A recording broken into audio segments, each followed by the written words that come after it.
Hello everyone, this is Vicki Verley. Thank you so much for joining me for your monthly Tarotscopes. These monthly mini readings offer a glimpse into what it's really like to have a personal consultation with me. A private reading is much more personal and in-depth. I psychically tune into your energy and get visions and impressions that are specific only to you. If you would like to order a personal reading from me, or check out some of the other products and services that I offer, you can do so by checking out the link below. And now, without further ado, on to the reading. Pisces. Hello Pisces, and welcome to your September of 2014 Tarotscope, astrology reading, and animal totem for the month of September 2014. Okay, let's get right into it, Pisces, and take a look at your cards and see what the universe has to say for you for the month of September. Well, kind of looks like some sort of financial crisis or issues about that. We'll get into it. Let's put these down here. I think I need one or two more. Okay. Well, you know, right away we get these first couple cards here. We've got the Two of Pentacles in reverse and Ten of Swords in reverse. So that's saying that there was something that, well, something that was hard to handle. Normally it's money because it's pentacles, but it could be really anything. It's just been a burden, or you've just been, you know, it's too much. It depends on how I look at this card. It means different things at different times, but I want to say it's kind of like, it's really been a burden here. It's really been difficult. You've been juggling. And it could not, maybe not it's money, but maybe it's just your time and your energy. But it's been drained, okay? Been drained by this for a while. And Ten of Swords has got to come to an end. And Ten of Swords in reverse actually is not quite as bad as a Ten of Swords upright. It means, yeah, it's got to come to an end, but that, you know, maybe it's not quite that bad, or maybe you did see it coming, and it's not as upsetting as upright, or maybe it's not as much of a surprise. So this is something that is occurring in the background, possibly is over.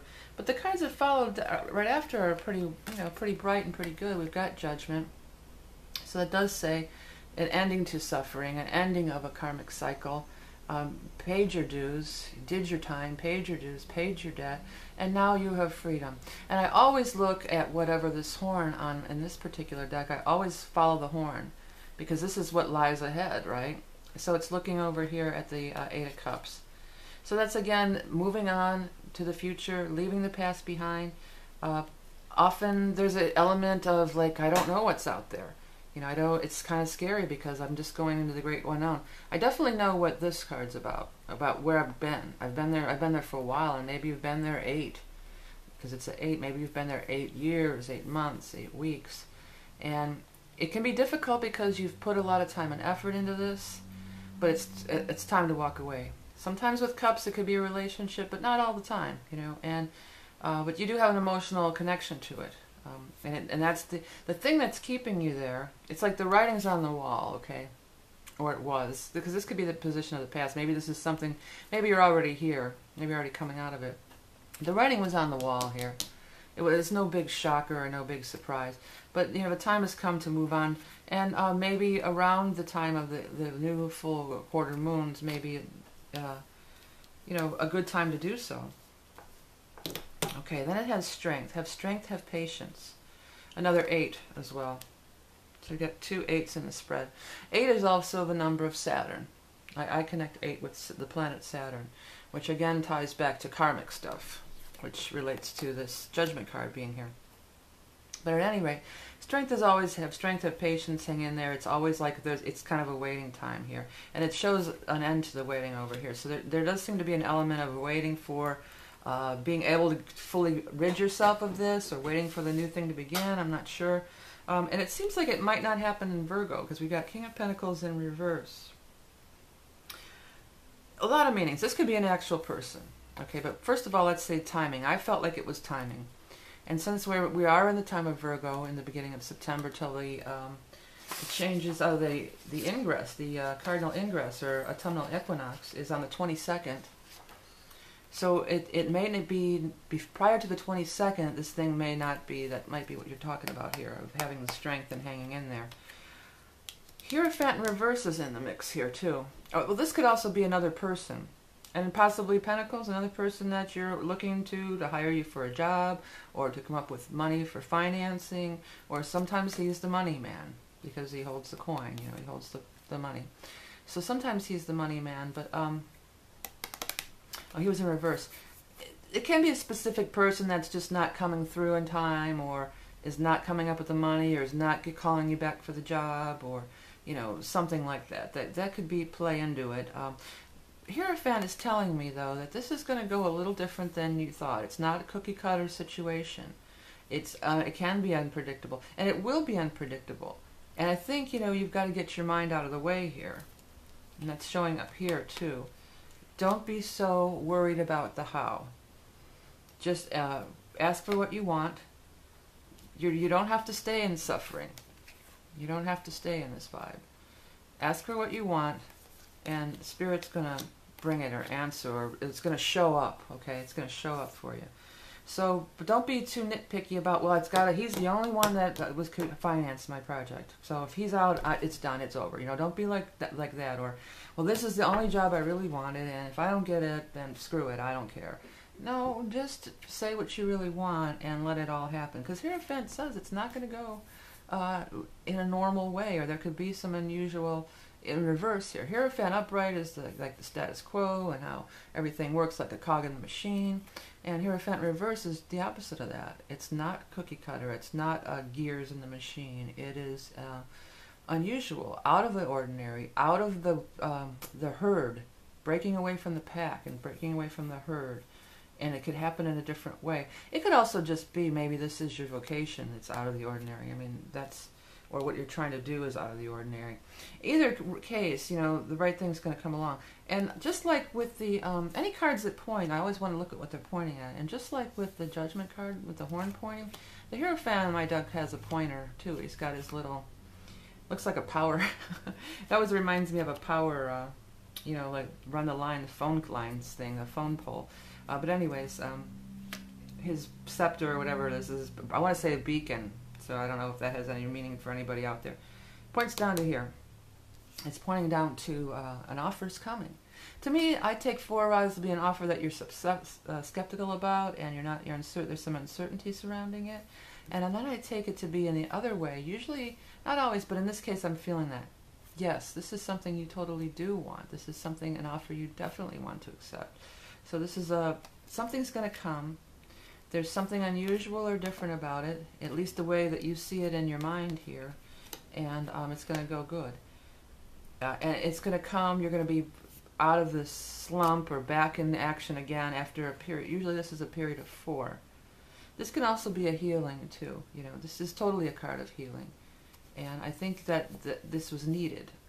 Often it says you needed this healing time to...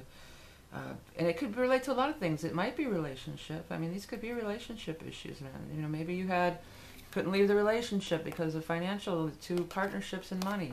And then you decide, I'm going, I don't care. I've been there 8 years, I got to get out of here, I don't care. And then, you know, whatever this could be. A lawyer, this could be another love interest. But just know, it's sort of like a transition time. It's a time of endings. With 10s or endings. Judgment is an ending, and you know, moving on to the next level. And this is a card of we're in transition here. But you're going to land on solid ground again. 2 of rods in reverse here, too. Been on the wrong path, possibly, but really I want to say it's the partnership element here. That this is telling us that you can't do it alone. I mean, you're not going to be able to, somebody's not going to go with you. Or it could, you know, you can't do it with the other. You're going to have to, if the opportunity comes for you and not for the other, you got to take it anyway. And maybe you're not meant to be in a partnership in this particular endeavor. You know, it's like don't turn it down, don't get left behind. I'm not feeling like it's like, oh, I was in a partnership and it was like, oh, you know, oh, they did me wrong and I'm going to stab them in the back kind of a thing. I don't feel that at all. I got to get revenge. You know, like, I'll show you. Here you go. I'm leaving. I mean, maybe that's part of it, but that's not really the energy that I'm feeling about it. It's just, or say, listen, I gotta move to take this job. I got an opportunity to move across the country to take this job, and I'm going. And maybe the other one won't come with you. or it's a dissolving of a partnership in some way, but it's like you're ready to fly. That's all I want to tell you. You're ready to fly, and you can't pass it by because the other person, because anybody, whoever this other person might be, is not willing to come along. Somebody's not willing to come along. That's key. That's finally, spit it out. That's what I'm trying to say. The other person may not be willing to come along. All right. So let's go ahead and do, grab those totem cards. I was ready to go for that, but we got to look at the chart. Because you know what is happening on the 8th? There is a full moon in your sign. There's going to be a full moon in Pisces on the 8th. So spotlight on you and things coming to culmination. Full moon brings things to culmination. Maybe you really figuring out what you want to do, but also other people. I find when you have the full moon in your first house or the full moon in your sign, that people notice you, people are attracted to you. And it's not always attraction in a sexual way. It could be, any way. If you are trying to get another job or find financing, yeah, that could totally happen here. And then the next thing that's going to happen is on the 24th, we're going to have the new moon in Libra. Now that is in your 8th house of joint partnerships, of financial partnerships, other people's money, finding investors. So, it might be, you might be breaking off with one thing and starting in another on the new moon on the 24th. Okay, so let's go ahead and get these cards going with the animal totem. So what is going to be the animal totem for Pisces for 2014 September? And it's the cricket. Oh, I like the cricket. It's like leaps and bounds. And this is the season where I'm living. This is the season for crickets, too. They're out every night. Okay, so stay tuned for the explanation on crickets, and I'll be right back with that. Thought of as good luck and bringers of prosperity, crickets have been said to guard one's house against evil spirits. Because they are nocturnal, the cricket can awaken the divine feminine in us and unlock our intuitive nature.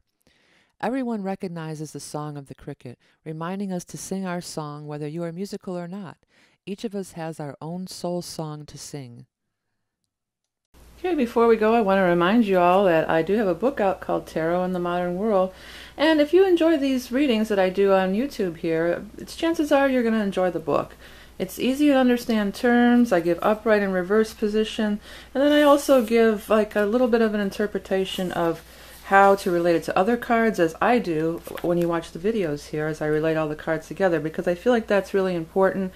And I give like a little poem to, kind of help you remember it. A new beginning is in store for you. It may involve love or creativity too, for the Ace of Cups. So it's a nice little book, easy to understand. It's available on Amazon, and you can find the link below. I also want to remind you that I have on other channels. If you look at my main page, The Rock and Roll Prophetess, I have a couple of other channels. One is music as a keyboard player, and I also write music, so if anybody wants to record any of my material, I would love to hear somebody else's take on it. And secondly, I have my children's channel, the Learning Songs for Kids, which features learning songs for kids. It pretty much says it all. But also the Green Glen Gang, which is something I've been trying to get going for a while, and I've been doing it lately in 3D as opposed to 2D, and I feel like that's the way that they're meant to appear on the screen or wherever they're going to end up being. So if you're interested in learning more about that or helping me get it out there, I'd love to hear from you on that. Or if you just have little kids, check out the learning songs that are on the page, on the channel. I want to thank you all for donating, because your little donations, big or small, it all goes together, and it really helps me to continue to do these free videos every month. Also, I want to thank you all for liking and sharing and commenting my videos, and ordering readings and ordering charts, and also the Tapestry of Life mandalas I wanted to mention. I don't always mention these, but this is something that I do. It's spiritual art based on your chart, just like this wheel here that we have. Everybody has an astrology chart with aspects in it, and that's how I created the Tapestry of Life mandalas. As I said before, it really is a labor of love. It takes many hours to complete it, but it's such an intense, cool, beautiful thing when it's all said and done. And I pick up a lot of psychic stuff on you as I'm creating it, and people have told me time and time again that as they gaze on it or look at it, they start getting stuff too, because the swirly designs really lend itself to letting the imagination flow, just like sometimes in the tarot cards where there's like some swirly designs. it might take you away or you'll see other pictures or other visions within it. So I want to thank you all for ordering the mandalas and liking, commenting, ordering readings. And I want you to remember that you are love and beauty incarnate, and I'll speak to you soon.